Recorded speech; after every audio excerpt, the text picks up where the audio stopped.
AITA for filing for divorce after my wife made me choose between her and my mom. I am 34 years old. My mother is 55. She and my father were both orphans. My father passed away just weeks before I was born. My mother did not really have a support network. So, it was just the two of us. I never lacked anything because my mother worked her entire life to give me the life I have today, and she did not even take the time to rebuild her own life. She took on every odd job possible so that we would not lack anything. She went without food so that I could eat. I had very nice clothes while she had almost none. I saw her make sacrifices over and over again, always with a smile. Frankly, I always thought she was an angel disguised as a human being. The only time she raised her voice at me, I was 16. I had seen her get sick while continuing to work. So, I wanted to help her by finding a part-time job. But she got angry and told me that it was not my job to take care of her. It was her job to take care of me. She wanted me to get excellent grades to get into the best universities. It was the only way to protect me for the future when she would no longer be there to do it. Even in college, she did not want me to work. She wanted me to focus on my studies, but also to volunteer, so I would become an adult who knows how to give back. That is where I met my wife, 31, while we were both volunteering at a local nonprofit. My wife is a good person, but she was never close to her parents or her siblings. Yet, she adored my mother from the day she met her. Sometimes, I even thought she loved my mother more than me, and we laughed about it. Deep down, I think she was looking for that mother-daughter bond she never had with her own mother. When I finished my studies, I found a job, and we moved in together. But she was not comfortable with the fact that I called my mother every day. And even then, they were only 10 to 15-minute calls. Eventually, she stopped talking about it. 2 years later, I bought a house for my mother because we had never owned one. We had always lived from one rental apartment to another. So for all the sacrifices she had made, it was the absolute least I could do, and it was non-negotiable. That is when the problem started with my girlfriend at the time. She wanted me to prioritize us. I told her that my childhood dream had always been to buy my mother a house, and that I had to make it come true. But she complained to my mother about it. My mother did not even know I had bought the house for her, as it was supposed to be a surprise for her birthday. She felt uncomfortable accepting the house because of my girlfriend, and she told me it was not necessary, that we could use the money for ourselves when we got married. I was furious. I told my mother that this house was for her, that she could do whatever she wanted with it, but that it was time she thought about herself. Our relationship survived that. We got married and then bought our own house in the suburbs. Our life was going well until 2 months ago when my mother got seriously ill. I wanted her to come live with us so I could take care of her, but my wife did not want to. So I decided to rent an apartment with my own money right next to our house to be close to her and take care of her. But even this idea did not please my wife. We do not have children yet. We both work. Usually, I come home at 6 in the evening, but since my mother has been ill, I go see her and come home at 8 in the evening. On weekends, I see her for an hour or two and spend the rest of the time with my wife. We go on dates, and I always join her in her hobbies, even though she never participates in mine. 2 days ago, she told me she had been thinking and felt like I was prioritizing my mother. She said I had to choose between my mother and the life I wanted to build with her. Truthfully, I have never given her that impression. We both work, but I am the one who cooks, and I pay someone to clean the house. I make sure to prepare the meals she likes. She does not even know what I like to eat because I never complain. I draw baths for her, give her massages, buy her flowers. I write poems that I hide around the house for her to discover. We go on a weekend trip once a month. I make a lot more money than she does. I told her to keep her money for herself. I pay all the bills, even hers. I always make sure to listen to her opinion, take her into consideration, and I think I am accommodating because I am willing to change my mind for her. But I realize that she is trying to completely dominate me and that the only subject where I do not give her a choice is my relationship with my mother. So now, I am going to have a clear discussion with her to set very firm boundaries. If she refuses to accept them, well, we are going to file for divorce. I just wanted to talk about it to get it off my chest. Update 1, 19 days later. Before confronting my wife, I took the time to think and came to the conclusion that I will never again let anyone dictate the relationship I should have with my mother, nor the time I should devote to her. So I decided to answer the ultimatum, but first, I wanted to know if there was another reason behind all this. She told me no. I asked her if, besides what she was blaming me for, there was something she wanted to tell me but did not dare to. She said there was nothing and asked me to get straight to the point. I then told her that I wanted a divorce. She froze. I think she was shocked because she did not say anything. She just stared at me. I told her everything I had on my chest, that our values were too different, that I was going through the worst time of my life. My mother was seriously ill. We had run several tests, but we still did not know what was wrong with her. We did not know her family history because she was an orphan. It gave me anxiety to think that one day, overnight, I could end up alone in the world. Yes, alone, because in these difficult times, all I needed was her support. But if my own wife thinks I should pay less attention to my sick mother who needs me more than ever, then it is time to go our separate ways. She still was not saying anything. So I told her I was going to a hotel for now, and that we would discuss the details of the separation later. I packed some things and left. The next day, when I went to see my mother, she realized something was wrong. But I was not going to tell her I was separating from my wife because she would not be able to handle it, especially in her state of health. I did not want to add another burden on her. Anyway, I have never talked about my relationship problems with my mother. She knows nothing about our tensions. Honestly, she adores my wife, and my wife acts like my mother is her own. So, I was not going to reveal to her what my wife really thought of her behind her back. My mother eventually told me that my wife had not come to see her that day.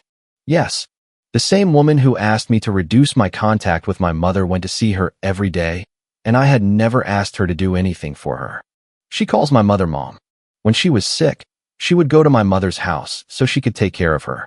It hurt me at the time because it felt like I was not capable of taking care of her, but she would say it was not the same, that a mother's care is different. I figured it was her way of creating a mother-daughter bond she never had, and I understood her. She even told me that her own mother once told her she should never have been born, that she was an accident, that she almost had an abortion, and that she regretted not doing it. Only a monstrous mother could say that to her child. So I never said anything when she wanted my mother's attention. Besides, I received enough love to share it with anyone who needed it. After I left for college, my mother became a foster parent for children. She did it until 2 years ago. I have always loved each of these kids, whom I am still in contact with and consider my brothers and sisters. Once a year, we all went on vacation together for a week, my mother, the kids, and my wife. I usually take 2 months of vacation, 6 weeks of which are dedicated to my wife. But the 2 weeks I spent with my mother and the kids were too much for her. Anyway, I digress. When my mother told me my wife had not come to see her that day, I rushed home worried. I found her in the bathroom, fully dressed, her eyes red as if she had been crying the whole time. Seeing her like that broke my heart. I helped her out, and this woman, who is usually so proud, collapsed in front of me, crying profusely. I do not know if it lasted an hour or 2, but she would cry, calm down, and cry again. I stayed silent. She finally told me that, deep down, she never wanted me to be less present for my mother. She had always been jealous of our relationship, jealous of the attention my mother gave to the other children. She knew it was not rational, but she could not help wanting to be number one in my mother's heart. It was a kind of competition for her. So when I wanted to take care of my mother, she did not want me to be the one doing it. Honestly, I was furious, even though I did not show it, but I wondered if she was not a little lost in her thinking. We are talking about a seriously ill person, and she was thinking about this competition, even if it meant putting us in a situation where I wanted a divorce. She told me she was very jealous of me, that she wished she were in my shoes. If she had the choice, she would have even preferred to be my mother's child rather than my wife, even though I was the love of her life and the only man she had ever known. She also told me that even if the world is collapsing around me, I remain stoic, that I live as if I need no one, and that I give everything to others, but I do not know how to let people reach me. That she never managed to break through that barrier. Only my mother could. At that moment, I did not know what to answer. I was stuck on this idea of competition, so I did not immediately grasp the weight of those words, but I listened to her until the end anyway. I put her to bed until she fell asleep. Then I went to sleep in another room. In the morning, she acted as if nothing had happened. She told me I did not have to pity her. I told her it was not pity, it was love. She was still my wife. She went to work, and so did I. but I decided to stay at the hotel for the time being. During that time, I wondered what I could have said, done, or how I could have acted to make her feel that way. Deep down, I think she is right. It is a defense mechanism I have had since childhood. I never stayed anywhere long enough to make friends. With every move, it was heartbreaking. Between the ages of 5 and 15, I moved over 50 times, going from apartment to apartment, from motel to motel. Since then, I think I have always experienced my relationships as if they were temporary. I never fully unpack my bags because I know I could be asked to leave at any moment. But I thought I acted differently with my wife. Apparently not. So I thought maybe we did not need to go that far. Maybe what we needed was not a divorce but therapy. Then it happened. A little over a week after our discussion, I received a call from the hospital. My wife had been hospitalized. Apparently, she was not feeling well. I went to visit her, but she did not want to see me. If you had seen her eyes, I had never seen so much pain and anger in two eyes. I informed her best friend so she could have support since she did not want me. I told my mother, and she asked me what on earth I could have done to my wife to put her in the hospital, that you should not stress a pregnant woman. I said what? She then told me that my wife had confided in her that she was pregnant and had asked her to keep it a secret because she wanted to tell me herself when she was ready. I did not know what to think between the anger that my mother was the one telling me, the joy of learning I was going to be a father for the first time, and the total confusion facing such a surreal situation. I went to see my wife and told her I knew. She looked at me with anger again and told me she had lost the pregnancy and that it was my fault. In an instant, I learned that my wife was pregnant, that she had not told me, that we had lost the pregnancy, and that she was blaming me for it when I was not even aware. She asked me to leave, and I did. I have always wanted children, and early on. My wife wanted to focus on her career first, and I understood and accepted that. I tried to convince her for years without success, and now she got pregnant. She did not tell me, told my mother, then said I caused her to lose the pregnancy. Since then, she told me she had not told me anything because she first wanted to see if I was capable of handling all the responsibilities I impose on myself and simultaneously raise a child. I do not understand her, and I admit it. Since that day, I have struggled with strong negative feelings toward her. I do not know how to look at her without feeling angry, and I do not want to hurt her with my words. I take care of her at home, but we do not speak. I am not going to stay with her. It is not possible. I started seeing a psychologist. He told me that patience was my best weapon, that I should not make a permanent decision based on emotions that could be temporary, and that I should take the time to see if there was anything left to save. That is where I am. I do not know if I will give another update. I took days off to be there for my wife and my mother, but I am pretty depressed, and I just want to get away from all this for a while. Update 2. 3 months and 3 weeks later. Hi everyone. It has been a while. I was not planning on posting again after my last message. But even after all this time, I still receive support and people ask me where I am in my life. So, I think I owe you at least one last update because your comments and messages helped me a lot at a time when I really needed it. I do not know if this will be long or not, but here we go. After she lost the pregnancy. Yes, she was indeed pregnant. I had to take care of her because she could not do it herself. After what happened, I had nothing but anger and heavy feelings inside me. But as I said last time, if something is fragile enough to break, you have no choice but to handle it gently. I did not want her to break. I did not want to abandon her in the worst moment of her life. So, I did my duty as a husband. Despite everything, her mental state was deteriorating. She still thought she was pregnant and talked to herself. One night, she was completely confused, mixing me up with her father and believing I was going to hurt her. I had to call emergency services, and after an examination, a psychiatrist advised me to have her hospitalized. That is what I did. She spent 6 weeks there. She was diagnosed with borderline personality disorder. The doctors also suspect a delusional disorder, and they also believe she had been heavily abused in her childhood. But that is all they could tell me. She did not want to see anyone, especially not her family. She suggested we communicate by letter, and every time I went to see her, I brought her letter. Then the next day, I dropped off mine. It is crazy. I feel like in 2 months, I learned to know her better than in 10 years spent by her side. It reminded me what a good person she was despite her flaws. She traveled to help build homes for families in need in developing countries. anything that could help people living in difficult conditions. She did not just send money, she helped with her own hands. She is the kind of person who would help a stranger who does not speak the language catch their train, even if it meant missing her own. Honestly, she was like a gold mine full of resources and kindness. Even though we had money, we liked taking the bus or train to remind ourselves of the time when we had nothing and when simply being together was enough to make us happy. We would go on trips without bringing much money and challenge ourselves to see how far we could go. Those were the best moments of our lives. We were very close, very much in love. We thought nothing could break us. What has changed since then? We tried to understand it through the letters we exchanged. We talked about a lot of things. I will not go into details. She acknowledged her mistakes, and I acknowledged mine. She fully accepted the consequences of her actions. She apologized for the way she had treated me, and she knows that the only possible way out is divorce. She needs to heal, to work on herself. She says she has a long way to go and that it is not fair to me. She said that given her condition, it was not my place to talk to her about divorce. It was hers to do. There are battles she must fight alone. Otherwise, she will never be able to become the best version of herself. She does not know how long it will take, but if she succeeds and I have not moved on, then she would be happy to start over with me. I have always lived with the idea that we fix broken things instead of throwing them away.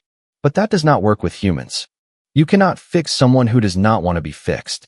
And I would not have had the strength to fix someone because I am putting all the energy I have left into trying to fix myself. If my wife had not made the decision she made, I would have asked for a divorce myself. Paradoxically, it is because she made this decision that I saw there was hope for us. I then suggested a separation rather than a divorce. And if in a year, we still want a divorce, we will. If we think we can be in a healthy relationship, then we will learn to know each other again, we will communicate, and we will try to do things differently. She accepted and told me that is what she was hoping for. When she got out of the hospital, she did not want us to see each other because if we saw each other again, she would not have had the strength to keep her resolutions. For my part, I had not yet left behind all the negative feelings from the events that preceded her hospitalization. So in the end, it was better for both of us. We chose to continue writing to each other, and that suits me for now. She was able to see my mother. She wrote to me what my mother had told her, that she would always be a mother figure to her despite the bad decisions she had made, and that she did not need to fight to get her love because she already had it. And that is one thing that will never change. She asked me if I was okay with her staying in contact with my mother. I told her that was between them. She did not need my consent. However, she probably would not see her often because I had decided to take my mother to Minnesota so she could be treated at one of the best medical centers in the country, the Mayo Clinic. As for me, I have been in Minnesota for almost a month now. We are originally from Illinois, and I am learning to delegate work. It is a resolution I made during therapy. I needed this therapy, and it is mostly you guys who convinced me of it. I will always be grateful to you for that. The sessions were so heavy and exhausting that I did not have the strength to do much after coming out of them, but with time, it got better. I am currently working remotely. I go back to Illinois once a week to sort out some things at work and continue my therapy sessions because I do not want to change therapists. I managed to dedicate myself solely to myself, which is a good thing. One of my foster brothers wanted to come with us to Minnesota since he can also work remotely. He is a great help. Anyway, I am getting better and better. Regarding my mother, this is probably the hardest topic to talk about. And I admit I do not really want to talk about it, but I also think doing it here is good practice to be able to talk about it in my life. Years ago, we lived from apartment to apartment, from motel to motel. It was one of the worst periods of our lives. Social services always found us a place to sleep because we were a single mother and a child. It was not stable because we had to move all the time, but it was better than sleeping outside. My mother was and still is a very beautiful woman. She sometimes received unwanted propositions in exchange for housing right in front of me. I do not know what she went through with my father, but she never wanted to be with another person because she says death does not end a romantic relationship. There was an organization that took care of us, always finding us a roof for the night. One day, one of the people in charge of finding U.S. housing offered to let us sleep at his place while he found us a better spot, because the motel we were in was very run down. My mother did not want to go, but I convinced her because all I could think about was sleeping warm in a nice bed. But after we had dinner at his place, he started making advances at my mother, which she immediately rejected. He told us it was either that or we leave his place. So we left. We went back to the motel we were at, but our room had already been taken. We could not do anything, at least not that day. So we chose to sleep outside. At one point, while we were sleeping, we were woken up by a group of men who put us in a very dangerous situation. They attacked my mother. They hit me so hard that I was even afraid to try to help her. Other men, who I assume were coming back from a night out, heard the screams and came to help us. Our attackers fled. I always said that my mother had faced a serious attempt to harm her. That is what I always said, and I ended up believing it. But my mother had indeed been seriously harmed in that assault right in front of my eyes. I finally said it. My mother was assaulted in front of me, and I could not do anything. If that day we had thrown ourselves into each other's arms and cried together, maybe things would have been different. But she got up, grabbed me by the arm, and told me that this place was not safe and that we had to look for a better one. That is all. We never talked about that day again.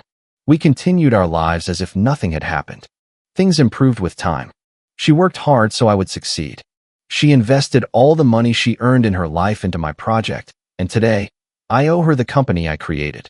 How did she manage to survive the hardship she went through? Since I accepted the idea that she had endured that trauma, all I want is to talk to her about it. But it is not about me, it is about her. She is the one who went through the worst. I would so much like to talk to her about it, but I do not know what good it could do after so many years. There you go. That is all.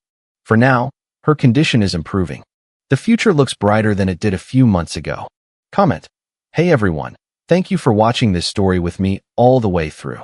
It really made me stop and think about how important it is to protect the bonds that mean the most to us. Setting clear boundaries is not selfish. It is actually an act of self-respect. We can show kindness and take responsibility for the people we love while still choosing our own peace. Healing is not always easy or quick, but it is worth the effort. I hope this encourages you to reflect on your own relationships and what feels truly healthy for you. Remember that real love includes respecting each other's needs and limitations. Taking care of your mental and emotional well-being helps you show up better for everyone around you.